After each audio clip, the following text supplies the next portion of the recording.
Parents, stop scrolling. Google Family Link versus Apple Find My. Which one actually works better for keeping your kids safe and respecting their privacy? We're cutting through the noise to show you the real world differences, which one's better for your family setup, and what you really need to know about their privacy promises. Less tech jargon, more actionable info. Hi everyone, we're One Connect, a social enterprise based in Glasgow. We aim to empower individuals by increasing technology and digital participation.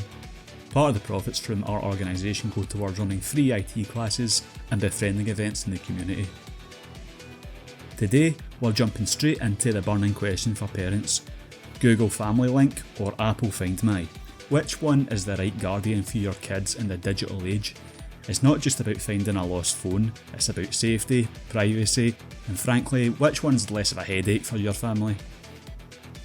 Now I could make a video listing both of the services' features, but the truth is, both of these services are really similar. There'd be a lot of repetition. Actually, this is what the first draft of my script was, but once I listened back to it, it just wasn't very interesting. Now the problem isn't that these tools don't work, it's that choosing between them feels like navigating a bit of a minefield. So let's ditch the endless feature lists and get to what truly separates them, and more importantly, which one makes sense for you.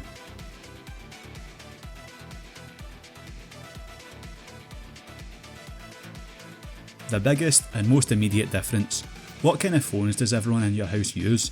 If your whole family is an Apple household, iPhones, iPads, maybe a Mac, then Apple's Find My and Screen Time are built for you. They're designed to seamlessly integrate across all your Apple devices. It's a beautifully closed system where everything just works together. But if you're a mixed family, maybe your kids have Androids but you have an iPhone or vice versa, then Google Family Link is your chameleon.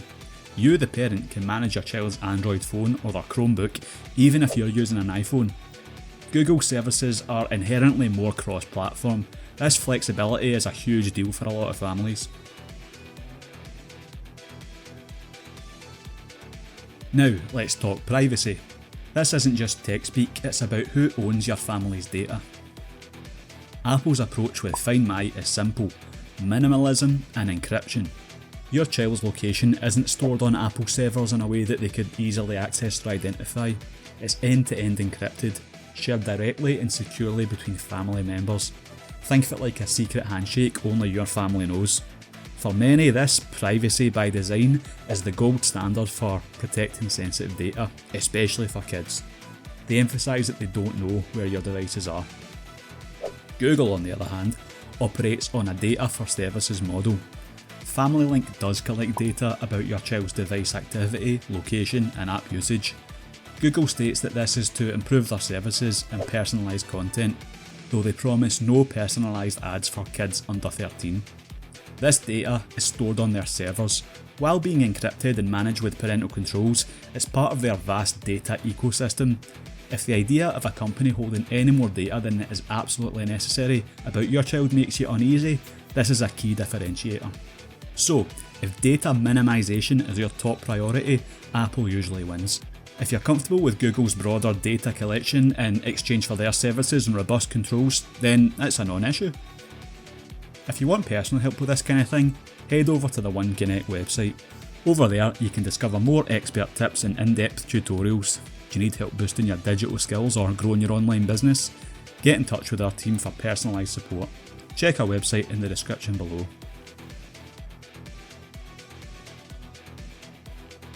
Now, as you can imagine, both of these services help you find a lost device, but what about controlling the device itself?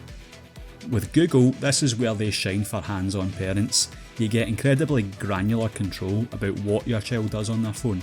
Think approving every single app download, setting specific app time limits, not just overall screen time, blocking adult websites with precision, and even remotely locking the device for downtime. It's designed to be a comprehensive digital guardian for an Android device, whereas Apple gives you overall screen time limits, app category restrictions and content filters. You can prevent in-app purchases and limit explicit content. It's robust, but generally less granular than Family Link's control over individual apps or specific website blocking. It's more about setting boundaries for the overall experience rather than micromanaging every interaction. Essentially, Google's method often feels like you're remotely managing the child's Android phone, whereas Apple's screen time feels more like you're setting the rules for how their iPhone can be used. So which is quote unquote safer? There's no single winner really, it depends entirely on your definition of safety. If safer means broad data privacy and a closed encrypted system, Apple Find My. Your kids' location and device data are less exposed to third-party companies. If safer means granular control over device usage and online content, Google Family Link. You have more direct tools to manage their Android experience. But both are powerful tools for peace of mind. Your choice comes down to your family's tech ecosystem and your personal philosophy on privacy versus control. But I know what you're thinking. I've put who wins in the title and the thumbnail of this video. It'd be a bit of a cop out if I didn't pick one. So if I had to, I'd say Apple for giving you more privacy. But as an Android user, it's not a big enough reason for me to switch to Apple. What do you use in your family? What's your biggest concern when it comes to kids and tech? Let me know in the comments below. Don't forget to like this video, subscribe for more straight talk tech comparisons, and hit that notification bell. And once you've done that, why not get in touch with our team for personalised support? Check out our website in the description below, learn in-demand skills like social media marketing, coding basics, and more. Our digital products are full of educational and informative ebooks, website templates, design elements, and more. Check below for more information. See you next time and stay safe online.